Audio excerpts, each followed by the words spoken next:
Parliamentary കാര്യമന്ത്രി പറഞ്ഞതുപോലെ നിലവാരമില്ലാത്ത ഒരു പ്രതിപക്ഷ നേതാവാണ് താൻ എന്ന് അദ്ദേഹം പല ഘട്ടങ്ങളിലുള്ള നടപടികളിലൂടെ ഇവിടെ തെളിയിച്ചിട്ടുണ്ട്. എന്റെ ഈ IAS എന്ന മൂന്നക്ഷരത്തേക്ക് തൂക്കം വരുവോ ജനപ്രതിനിധിക്ക്? സർ, അതിന്റെ പാരമ്യത, അതിന്റെ മൂർധന്യ ദശയാണ് ഇന്ന് കണ്ടത്. ഒരുമാതിരി സൗജന്യ റേഷനുള്ള അപേക്ഷയും താങ്ങി പിടിച്ചുകൊണ്ട് തന്റെ ഓഫീസിന്റെ തിണ്ണനിറങ്ങാൻ വരുന്ന തെണ്ടികളുണ്ടല്ലോ, ലേമാൻ, കഞ്ഞിക്ക് വകയില്ലാത്ത എമ്പോക്കികള്, അവരോട് മതി വേല തന്റെ ഈ വിരട്ടലൊക്കെ. കേട്ടല്ലോ, അത് എത്രമാത്രം ഈ തരത്തിൽ അധപ്പതിക്കാം എന്നതാണ് പ്രതിപക്ഷ നേതാവിന്റെ ഈ വാക്കുകൾ തെളിയിക്കുന്നത്. ഇത് അറിയാലോ, അല്ലെങ്കിൽ എപ്പോഴും ഒരു എല്ല് കൂടുതലായി അയാൾക്ക്. ഇപ്പോഴെന്തോ തന്റെ നാക്കകം കുഴിച്ച് താഴോട്ട് ഇറങ്ങിപ്പോയോ? ഈ സഭ അവജ്ഞയോടെ തള്ളുകയാണ്. ഒരു തരത്തിലും അംഗീകരിക്കാൻ കഴിയുന്ന ഒന്നല്ല എന്നാണ് എനിക്ക് പറയാൻ. ബഹുമാനപ്പെട്ട മുഖ്യമന്ത്രി,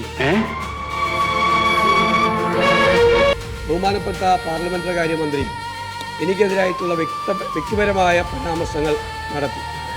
ബഹുമാനപ്പെട്ട മുഖ്യമന്ത്രി പറഞ്ഞത് ഞാൻ നിലവാരമില്ലാത്തവനായി എന്ന്. സാർ, അങ്ങ് എന്നെക്കുറിച്ച് നല്ല ഒരു വാക്കാണ് പറഞ്ഞിരുന്നെങ്കിൽ ഞാൻ വിഷമിച്ചു പോയത്. കളി ആരോടാണെന്ന് അറിയില്ല എനിക്ക്.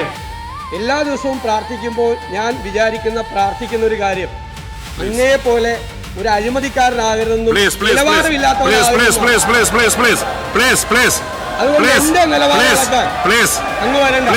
എന്റെ നിലവാരം ഇളക്കാൻ അങ്ങ് വരണ്ട.